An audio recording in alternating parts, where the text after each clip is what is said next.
Lamine Yamalning karyerasi hatto 28 yoshga yetmasdan ham to'liq tugashi mumkin desam ishonasizmi? Buning sababi esa shu qo'rqinchli nazariya va bu shunchaki tasodif emas. Do'stim, hoziroq like bosib obuna bo'l. Bu sen uchun atigi bitta tugma, lekin men uchun yangi videolarni chiqarishga eng katta motivatsiya. Futbolchilar o'smirlik davridayoq o'ynashni boshlasa, ularning tanasida, ayniqsa oyoqlari vaqt o'tishi bilan juda katta yuklama ostida qoladi.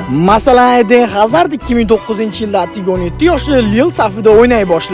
U shunchalik yaxshi o'ynardiki, bir mavsumda 50 tagacha o'yin o'tkazardi. Natijada 28 yoshga kelib oyoqlari juda charchab, karyerasini erta yakunlashiga to'g'ri kelgan. Xuddi shunday holat Dele Alli, Michael Owen va Raheem Sterling bilan ham yuz bergan. Ularning barchasi juda erta boshlagan va 30 yoshga yaqinlashganda keskin pasayish kuzatilgan. Shu mantiqqa ko'ra, agar Yamal har mavsumda 40 tadan ortiq o'yin o'ynashni davom etsa, uning karyerasi 30 yoshga yetmasdan ham yakunlanishi mumkin.